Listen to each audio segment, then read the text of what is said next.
Good morning and welcome to Megan's Memory 7 Part 3, and please let my mouth figure out how to make this the final part. Where did we leave off? We left off with my joy and happiness that we moved to a new duty station and a new doctor was looking at Megan and he said there's something wrong. And I was thankful and grateful and felt relieved and just happy to know that someone saw what I saw and wanted to help her. So the testing started, okay? And the testing was hard. It started with just blood work and, that's not fun to watch your baby get poked, and they had to do catheters because she couldn't pee in a cup, and we tried. I can't tell you how much Megan piss I had on my hands from trying. I even tried wringing out a diaper for one. It wasn't straight urine, it had diaper particles in it. MRIs, CAT scans, some of them were painful. A lot of it I just held her close and just got through. I just remember it was hard. And I also remember that everything kept coming back normal. In the end, Megan has hypotonia, which is low muscle tone. Go with jeans and a t-shirt. Here's the thing. In all the testing that they did, they never found anything but one thing. Scar tissue on her brain.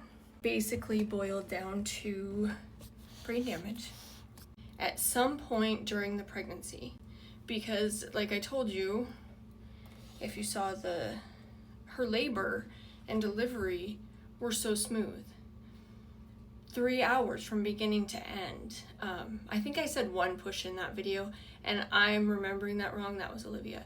She was 2 pushes because, not this is important, but it's just a moment that's burned in my brain. The first push, sometimes their head will come out and kind of go back in. And the nurse was like, okay, next contraction, we really want to. So I remember grabbing the side rails, and she says, are you feeling a contraction? I said, no, but when I do, we're going. And she was like, I like your talk. And Megan came out on that contraction. So there was nothing that happened during her delivery. She had a choking incident that I've mentioned, and I will make a whole video out of that one. It happened when she was 1.5 years, so all of these symptoms were already there. They believe that either she had a blood clot in her umbilical cord or she possibly flipped over in a way that cut off her oxygen supply long enough to cause brain damage. Thankfully, not long enough to have a stillborn baby. So what happened to Megan was a fluke. The odds of it happening again were no higher for me than they were for any other pregnant person. It was completely out of anybody's control. So brain damage, basically. Eventually, in the state of Washington, and maybe this is all over, but by the age of 7, they had to have a medical diagnosis for their services. Or what her medical diagnosis is the MR words. I'm gonna say it, and hopefully this video doesn't get flagged, but Megan's diagnosis was mental retardation. It's just what it is.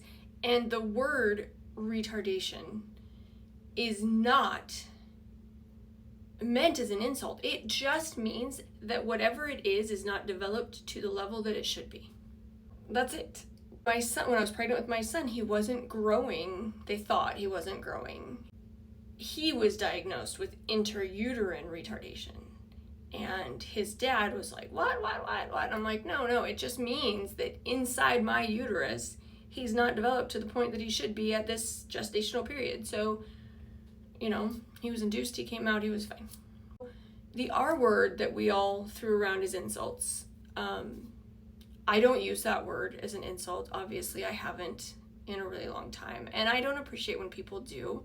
I also am not going to freak out or come down on you. Again, we grew up using that word. it wasn't hard for me to drop that word because of my child. There's my awareness on the R word. Don't love it, don't appreciate it. I'm not real big on telling people how to live their life. Eventually, she also was tested. They went through all the testing to find out where she was on the spectrum. And to be completely honest, I believe the school did that because if your child is on the spectrum, they get more funding. Now, I was okay with that because the more funding I figured would help my child. And in the end, the school we were at, it was a bad situation, and we took her out of there. And again, another story. Goodness. But Megan was on the spectrum for moderate to severe autism. So the only positive that came out of that for me was less explaining when she would have her meltdowns or her outbursts, or people would try to talk to her because she looked like a grown adult and she wouldn't respond the right way. I would just say she's autistic, and then people are like, oh, okay. And then they're way more kind. Hypotonia, MR, was her overall diagnosis, and she was on the spectrum for moderate to severe autism and was considered nonverbal, although I got plenty of stories that'll tell you that wasn't true.